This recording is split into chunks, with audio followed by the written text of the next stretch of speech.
I haven't did a YouTube video in 7-8 years. Okay. Well, let me know if you need help with that. Yes, ma'am.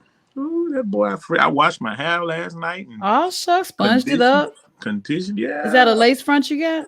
These nuts is a lace front, LaDonna. I ain't got. I heard they got it for the nuts now. Yeah. Get ready for the LaDonna Ray Show. For exclusive interviews right here. Go. Yo, what's up? You're watching the LaDonna Ray Show, and guess what? It's me, LaDonna Ray, and I want to thank you for tuning in each and every week right here on the LaDonna Ray Show. You know we talk to those content creators from all over the world. No matter if I'm not looking for blue check marks and millions of followers and thousands of engagement. I'm looking for your content. If your content is right, I want to talk to you and bring you to the forefront of this platform right here again on the LaDonna Ray Show. That's right. So today I want you to join me in welcoming a very special guest. Please give it up for Mr. D. Bottz. And the crowd goes wild. The crowd goes wild. That's what I'm talking about. What's up, D. Bottz? What up, LaDonna Reezy? It's about time, man. It's about time. You've been clowning me for the longest. Like, what? You got this person before me? I'm just kidding. Yeah, Never before you. You put me to the back of the line. It's all good. The Bible say the last shall be first or something. And the first shall be last. Yeah. I'm good. It's such an honor to have you here sitting next to me virtually. And I just want to thank you for coming to the LaDonna Ray Show and just to, give everybody a glimpse of who you are. See, I met you, we talk about these Clubhouse streets quite a bit, but this is like not an ode to Clubhouse. It's just that when these platforms pop off, we got to give tribute to, where it's due. So, hey, Clubhouse was born, and I think that it put us in the room together, and here we are. We wouldn't know each other without Clubhouse. So shout out to the owners and the creators of Clubhouse. Big ups to y'all. That's right. But not only that, Bottz, I was in a Clubhouse room on a regular basis, and your song was dropping that upcoming Tuesday. I don't know how you pulled it off. I feel like you talked to the Farmer's Almanac, the World Almanac, and everybody else, but you had this song, Bottz, called Tacos and Titties, right? And it was about being Taco Tuesday with your titties involved. And it was amazing that it actually dropped on a Tuesday. Right. I said, how did he pull that? That had to have been planned. Yeah. Man, everybody always asks, how did you come up with it? What inspired it? So one day I'm just getting on Twitter at the gym, because I do this thing on Twitter called gym tweets. While I'm at the gym, like in between sets, I just do some thoughts, motivational, inspiration, funny, whatever. And so this chick retweeted this thing, and this chick was standing there, and she said, fellas, it's Tuesday.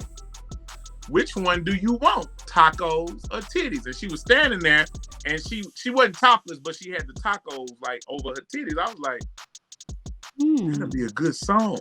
Now, I originally did the song for my podcast, which is D Bottz Podcast. Shout out. So anyway, I did it for the podcast, and hundreds of subscribers were like, yo, you got to drop this. Like, this is gold. Like, they went crazy. If you see the comments, everybody's like, oh my God, this is fine. Like the beat. So I went into the booth and I freestyled all of this. And people just like, man, you took time to write. Like, nah, I freestyled this. So I was like, it was only 2 lines. Pretty much. So I mixed it, because I didn't really mix it or nothing. I just gave it to my podcasters. Like, y'all, check this out. It was Tuesday.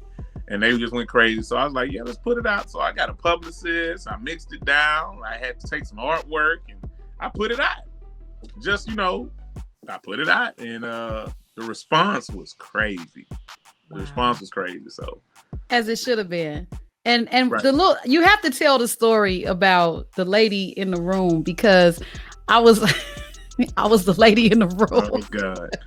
So we get in Radio Clubhouse. Shout out to Dante, man. Dante, when I tell you, he heard the record in my room because I was playing, and he's like, yo, I need that bot. So I sent him the record, and this was actually maybe a week or so before we even dropped it. So he plays the record. Somebody, not to mention no names, only catches the end part of the song and comes back in the room. That's what we doing now? That is horrible.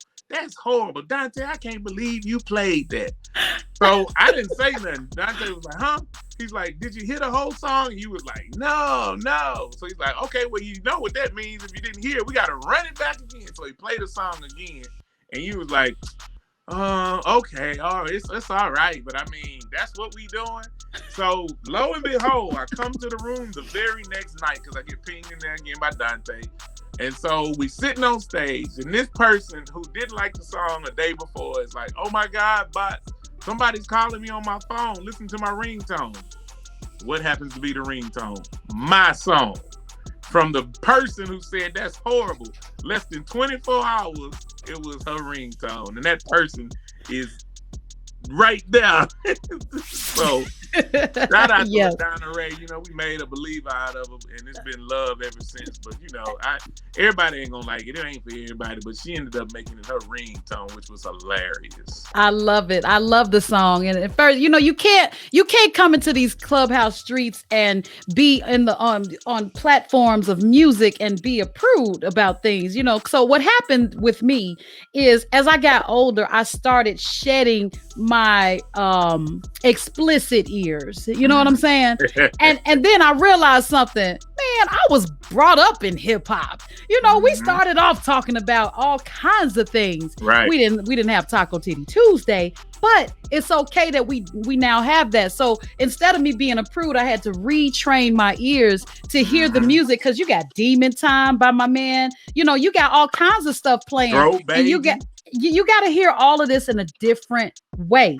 Right. And that's what happened for me. So now I'm able to appreciate the music that plays no matter what is being said, as long as the lyrics and it's catchy and it's something that I can bump in my ride. We good, bruh. Right. Yeah. So, I mean, you know, we grew up in Luke. That's all we need to say. Man, and you kind of remind me of him. I ain't want to say nothing. You know, I've been told that. Doodoo Brown. Hey, I went to a Luke concert. I came out, I think half my shirt was missing. Look, but I went to one too, and it was at the Kappa Beach party. That's all I need to say. Yeah. How many cases were caught there? Oh man, how many Polaroids was snapped there? That's all. Okay, right. You know, you remember myself. We didn't have no phones. We had to. I know. Yeah, that was before my time. But yeah, I heard about it. Lies and garbage. Watch out for the lightning. But back to you, D-Bottz. You're not only about tacos and titties. You actually work with artists. You are a producer. You are a mainstream producer. You've been on the Grammy sector, I should say. Let's talk more about that, because I want people to be able to tap in and listen and understand who you are. And I also want to make sure that they can be encouraged by you and through your path as well. Yeah, D-Bottz, H-Town, Texas, always representing. Been playing music all my life. You know, I started playing drums when I was 4 years old. And so music was in my blood. My dad was a quartet singer, good old quartet gospel. My grandfather was quartet. My grandmother plays the piano. My other grandmother plays the piano. So it was just in me. I got it honestly. And I was just a drummer at church growing up. And then after I graduated high school, I was playing football and I ended up getting hurt. And so I quit football and I was like, I got to find something else to do. So I stumbled into working at Guitar Center. While working at Guitar Center, that was what changed my life, going from a regular musician into a producer. And so, I get lost in Guitar Center. I go in there and it's like candy store. Like most women buy shoes and bags. I buy cords. I buy mixers. I buy mics. Right, I love stuff in Guitar Center. Yeah. And so the reason I applied, that was just that reason. Like, man, I wouldn't mind working here. And so here's the crazy thing that you mentioned, the Grammys. The guy that hired me, name is Bradley Johnson. He's like this Elvis type, you know, and you've seen him at the Guitar Center, slick hair, wears the white shirt button up with the black pants and the shoes with the white top on the front. You know, he was Elvis-y. So we were total opposites, but he hired me. And while I was there, I ended up learning all the gear, learning the keyboard. One day I'm in there playing on the keyboard, practicing and programming the keyboard, and the rapper Scarface comes in from the Ghetto Boys. Oh, okay. And so Scarface is like, yo, man, what is that? And I was like, what is what? And he's like, what's that you doing? I was like, just learning this keyboard. He's like, man, I want that beat. up to this point, I never knew nothing about a beat. Never knew nothing about being a producer. I was just a musician. So he's like, I want that beat. And I'm like, okay. He's like, how much you selling it for? I was like, I don't know. I don't know nothing about no beat. Right. So he's like, man, I'll give you $1,000 right now. And I'm like, what? Wow. So long story short, I ended up taking the keyboard to his house because I didn't have a keyboard or nothing. And so we had to learn on the fly how to drop the beat into his computer. It took us like 5 hours, man. We was just laughing because I told him straight, I was like, yo, bro, I don't know. You know how to work this. So he's like, man, it's cool. We're going to get it together. So, oh my God. Yeah. So shout out to Scarface, man. Shout out to Scarface. Yeah. Shout out to Scarface. So from there, I just, my name started getting out. Signed my first publishing deal with Rap-A-Lot in 2002, I believe. 2002. Did a production deal with them. Ended that on a good term. Got some placements with them, with Zero, UTP, Juvenile. Then I signed another production deal with Swisher House. And at the time, I was the in-house producer, me and Big Time, and we were recording everybody on Swisher House. Mike Jones, Paul Wall, Magno, Chamillionaire. And that's when my career really started taking off once we did Still Tipping. We did the original Still Tipping, which had Chamillionaire on it.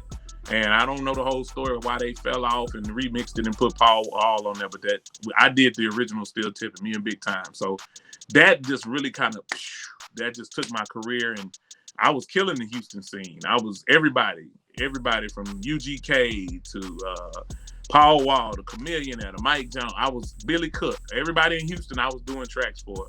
And then in 2005, I had my breakthrough hit with this pop artist named Natalie. And it was a song called Going Crazy. And it ended up going to the Billboard charts, number 13 in the top 50. And it stayed on the Billboard charts for 24 weeks. So almost half the year I was on the Billboard charts. And that's what really kind of catapulted me and let me know I kind of arrived. Because I had some good local success, but that was my first gold plaque, and my platinum plaque, now my double platinum plaque. So that was the one that like jumped me off. And so after that, I started my own studio, and it's just been a blessing since then, man. I've been doing this almost 21 years, and so been able to adapt to all the different changes in the music and all the different styles and all the different waves of music. And here I am, I want to ask you, like, looking at all of your accomplishments and your contributions to the music industry, did you ever sit back and go, wow, I did that, It's times when I get on like these interviews and stuff like that, and I have to talk about it, and it makes me be like, yeah, wow, I've done a lot, because I've never been a braggadocious kind of person. That's just not me. I'd rather I let my work speak for me. People know me. You're not gonna hear me say I got X, Y, and Z. I produce for X, Y, and Z unless you ask me. I'm just not that person. So it's a lot of times like, we're gonna talk about it later, but like when I sit at these cookouts I started, I'll sit there and see all this stuff happening, and I'll be like, you gotta be like a big proud dad and just sit back and be like and let it speak for itself. Yeah, let it speak. Right. And so, I feel the same way. I feel that like I've worked in radio for over 20 years off and on. And a lot of people that I've worked with, celebrities, notable individuals, but I never kept track of it. So when people ask me, what have I done? I'm literally not able to remember everything that I've done. And then you'll have someone come behind me and say, but what about when you did this, this, this, and this?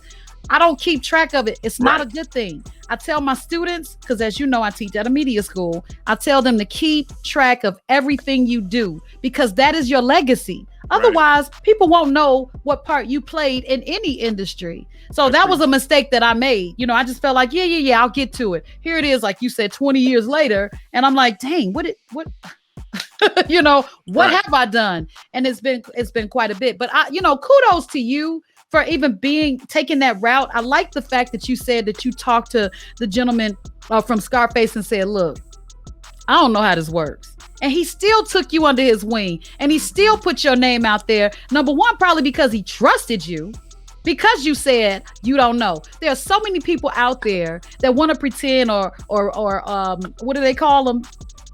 Capping. There we go. Yeah, cappers. You know, they out there pretending like, oh yeah, I know how to do this, and they trying to YouTube it real quick. But you really didn't know, and he was okay with that. But you learned it on his project, and look at what it did for you and got you started on.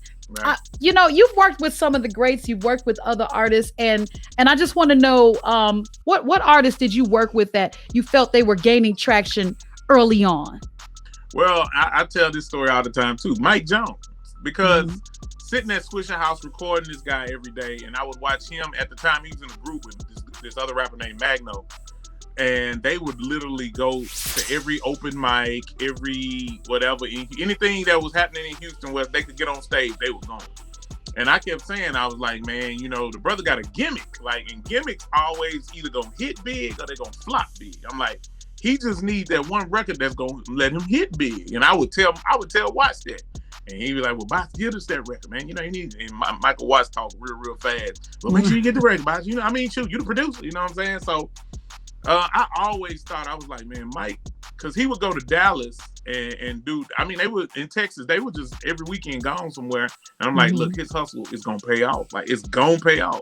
And when Dallas actually broke his record, Still Tipping, that's who broke his record. Houston didn't break his record. Dallas broke his record. And so Dallas, all the Dallas DJs was calling back down to Houston like, why y'all ain't tell us about this Mike Jones character? And supposedly, this is the story, I'm just telling how I heard it. The DJs in Houston was like, who? It's Mike Jones.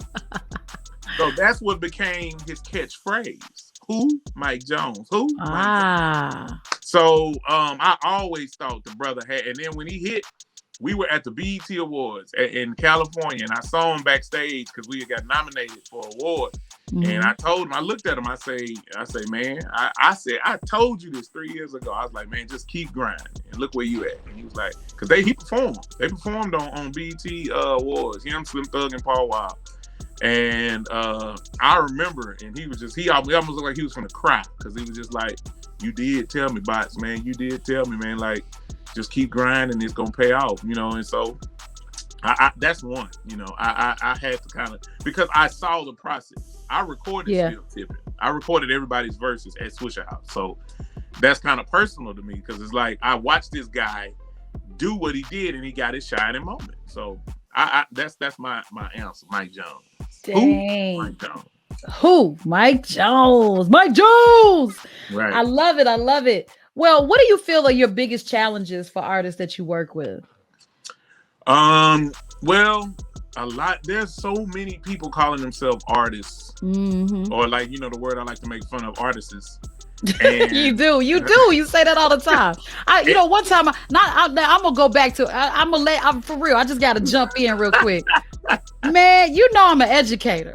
And I came in the room and I must have been late or something, but everybody was saying artists. And I wanted to take my mic off and say, you mean artists? But I said, no, let me chill. This is not my moment.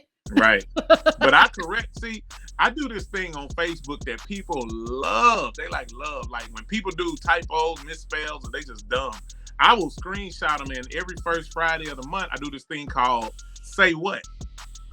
And I have it came birth a couple years ago because I was typing in the little GIF to say what, and they had the little Lionel Richie, and Lionel Richie does his like real funny face like what you saying? So I would go under people's posts when they type wrong words and be like, that's not the word, and I'll put say what and I'll screenshot it. And so I do like 25 pictures, and people go nuts because like my major was speech communication. So anytime you say something wrong or you say the wrong word, it hits you. It hits you. And so every time somebody says artists, the other day, the dude was like, man, I'm here to just do any genre of music. I said, wait a minute, any what? Oh my God. And Auntie Jackie be if y'all would see the text trail between me, her, and Rothstein. I would love to be a fly on that wall. Yeah. Oh my God. She's like, Bottz, I am about to pee on myself. You keep correcting these people. I say, man, I can't take it. Take it. So wait a minute. One of our guys said genre. I couldn't figure out what he was talking about. And he's so intelligent and educated. And I said, it's pronounced genre. He was like, but you knew what the I meant. Yeah. No, I didn't. That's the problem. The biggest challenge with a lot of these independent artists is just the knowledge, man. The knowledge, because there's a lot of them that are really, really talented, but they don't know nothing. All they see these little people blowing up, and they just think, you know, they got in the booth, and they song just hitting. I'm like, man, you have no clue. You have no clue. So I have made it my goal, my passion, to get these indie artists trained, because these artists have been putting out records, and you'll be amazed, some of them don't even have a publishing company. Like, you just dropping music and you're not even getting paid. This one chick had 900 covers. I say, well, where's your original music? And she's like, I don't have none. You mean to tell me you singing all these other people's songs, taking all your time, all your money, and pouring into something you can't even get paid for? You know, and it's just their knowledge.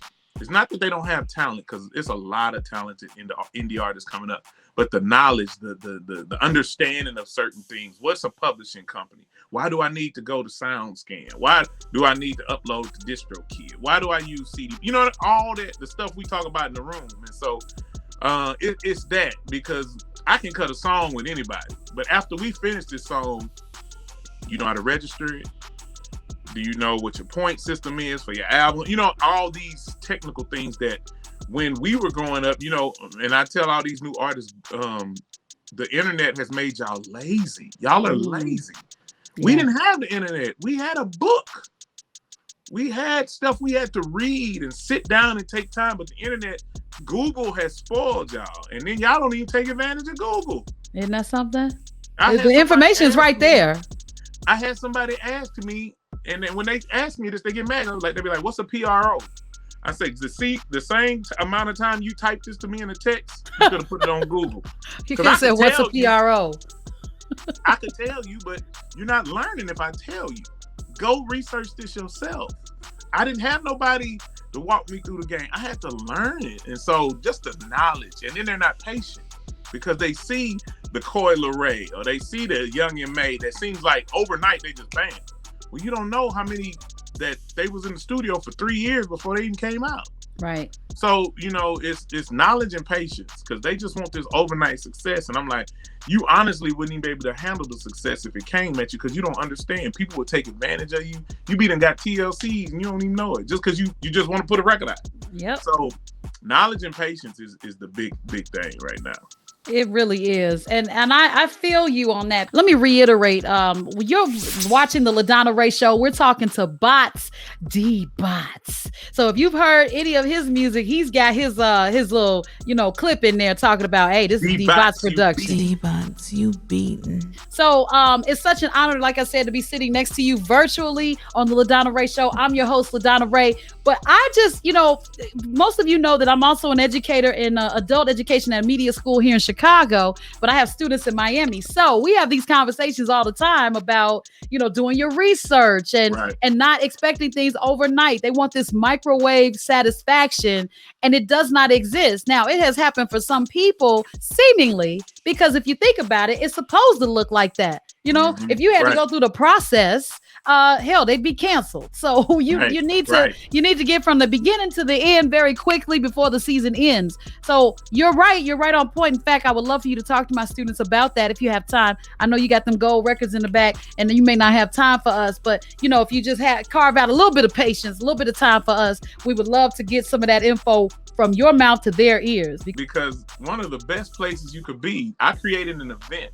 We hadn't talked about it, but this is a good segue to it since you said my handle. Yeah. I was in a space last year before Corona, and I was at a writing camp, and there was a whole bunch of writers in there, some A-list writers. As I don't like using that word, all writers to me. I don't give if you wrote 10 records or you wrote none. I treat everybody the same, you know, and everybody knows that about me. And so these A-listers were making these new up-and-comers kind of uncomfortable to one fact to where one of them started crying, one of them left. And I was like, dang, man, that's kind of fucked up. You know, I was like, man, it's messed up how they do independents and newbies in this business. I've watched them literally, but because it wasn't my session and I know studio etiquette, I didn't speak up. because, like I said, it wasn't my session. And I just know studio etiquette. If it was my session, they would have got cussed out and maybe even knocked out. You know, you don't talk to nobody crazy. And so I wanted to start an event and a space for artists, especially independent artists, to feel free and feel their creative best. And so, of course, the pandemic hit. So all that got shut down. Then at the beginning of this year, man, I was having a conversation with one of my boys, and he was like, "Man, what was that event you was talking about doing last year before the pandemic hit?" And I told him about it, and I was like, "Yeah, but you know, it's Corona, and I don't feel like doing all this and da da da da." And he checked me, because anybody who hangs around me know I don't do no excuses. Don't ever tell me no excuse why you can't do nothing. And so he did a look back. He say, I was like, "What's up?" He's like, "Is this Bottz I'm talking to?" I'm like, "What you mean? You giving me an excuse why you can't do something?" And it stirred something. And I said, "You know what? You right. I don't do excuses." And so I got with my little team. I say, "Yo, this is what I'm trying to do. This is what I need y'all to do." So we did one in Atlanta. Atlanta was super successful. It was the guinea pig, as I say. We did our cookout at the studio 2 days. We had some dope people come through, Real Housewives of Atlanta. Raz B came through, and we cut some amazing records. Matter of fact, 2 of the records that were cut there are singles right now. One of them dropped last week with Miss Delilah. Shout out Miss Delilah, pull up. And Titanic's Hustle dropped last month. So 2 singles dropped from there. So we did it, huge success. So after that, I'm like, okay, that was kind of dope. Let's do another. Where we gonna do it at? Well, we gotta go do one in LA. Let's do one in LA. So we put it all together. We go to LA. We do cookout in LA. We have 93 people coming in 3 days. 93 people in the middle of a pandemic. LA's shut down, and 93 artists and creatives came through the studio. 93 people. It was packed. It was amazing. So after that, I told them, we had a meeting. I said, we own to something. We own to something. Yeah. We had so many testimonies from LA, man. People were in my inbox crying, just like, I've never been in nothing like that. I'm so inspired. And so I was like, we got to do another. Let's keep this thing going. Let's do it. And we picked New York. So we said, let's go do one in the big wanted to come so bad. I was like, I'm coming to New York, but I just couldn't squeeze it in. Okay, all right. That's an excuse, right? Some excuses are not excusable. Go on, Bottz. And so we do the one in New York. Out of New York, we had two more singles produced. I just dropped, I didn't drop it. Official Trig did one, and Corey, this female artist, and Corey did one, and I was like, we got to keep going. We got to keep going, because every cookout has a different kind of vibe, and so we have so many independent songwriters, artists, producers all pull up. So we next one is in Miami. We had already set the dates by this time, so we had Miami set. So Miami's already starting to take on a vibe of its own. So many people are already hitting me like, I got my tickets, I'm about booking my flight. Make sure they got them COVID shots. I ain't coming to catch nothing now. Okay. Yeah, I ain't getting vaccinated. I just, I take all my vitamins, my pills, and I keep exercising. I drink plenty of water. My doctor told me my immune system's on 1,000, so I'm good. So all right, just tell them to get them shots. I feel funny about taking a shot with something I've been kicking its ass by myself without the shot. Yeah. Then segue, my daughter just caught it last month from her mother, who was vaccinated. What? Yep, I know 6 people who caught it after getting vaccinated. One of them passed too. So. Yeah. Why? Because people are misled. It don't keep you from not getting it. It's supposed to lessen the symptoms. Why do I care? If it can't block it, why am I getting it? That's how I feel. If I can get somebody to make me understand, if it don't block it, it just. So you mean to tell me instead of coughing 500 times a day, I'm only gonna cough 100? 250. No, why ain't waste my time? Anyway, segue to that. So we get to Miami. I mean, we get to New York. New York goes down. I love the segues. I love the segue announcements. I love it. I got a podcast too, so I know how to, But so we get on. We do New York. Great success with that one, and everybody gets excited about Miami. Thank you, Bottz, for being such a good sport. You really hit it on the head. No pun intended. I really appreciate you being on the LaDonna Ray Show, and more to come. I'm sure you are doing big things, and we are a part of it. But here's the deal. You are more than welcome to come back. And I really want you to keep in touch with me. Let's stay connected and let's do some great things together. I'm here when you need me. Whatever you need me to help you with, I'm sure I can tap in with you. Yes, ma'am. Pow! Tap in. All right, cool. Now, I want you to tell everybody where to find you so that this is the moment for you to tell everybody where to find you, so they can keep up with what's going on with you. And I'm going to slide on out. Well, slide on that. D-Bottz, H-Town, Texas. Look, you can find me on Instagram, Bottz World Studios, BOTTZWORLDSTUDIOS. You can find me on Twitter the same way. Facebook, the same thing. I have a podcast you can follow, Thinking Outside D-Bottz. It is on the Patreon app. You can go get your subscription, get your laugh on, get inspired, get motivated. I do it all.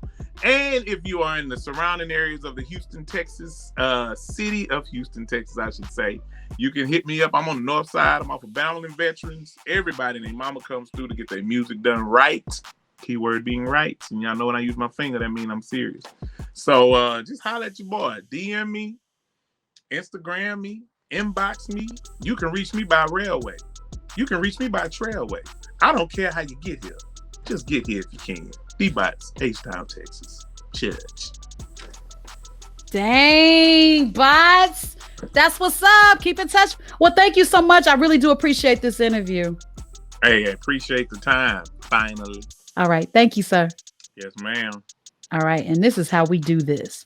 Whoa, we just got through talking to D-Bottz, the producer, recording artist, all of that ish. Okay. He is also one of the main moderators in the No Egos room on Clubhouse. Make sure you subscribe to their club and speaking of subscribe, make sure you subscribe to the LaDonna Ray Show. That's right. We're on all streaming platforms when it comes to social media. All right. So look for LaDonna Ray Show. That's LaDonnaRaeh. And you'll find us on Facebook, Instagram, Twitter. And we've got 100 subscribers on YouTube. Finally, it only took forever because I wasn't asking for the subscriptions. So just join in and you'll see the raw, uncut versions of these interviews. When people be dropping F-bombs, you know what I'm talking about. But on the radio once a week, it's all kid-friendly and stuff like that. But if you want the real deal, Holyfield, go to our YouTube channel. That's the LaDonna Ray Show. All right, we'll see you next time right here on the LaDonna Ray Show with your host, LaDonna Ray. Peace! Bye-bye for now. Some case, like I worked for the Alzheimer's Association for many years. I'm really a tech nerd. They put me in an office with a videotape and made me watch what Alzheimer's was all about. I came out, I looked like Tammy Faye Baker. My eyelid, everything was just running because I was crying so much. And I was working in the IT department, and I'm able to empathize with my grandmother more. Some days she forgets that I have children. You got kids? Yeah. I'm a mother of 4. I'm a boy mom. Damn, you got 4 kids. I got 4 of them. 4 of them.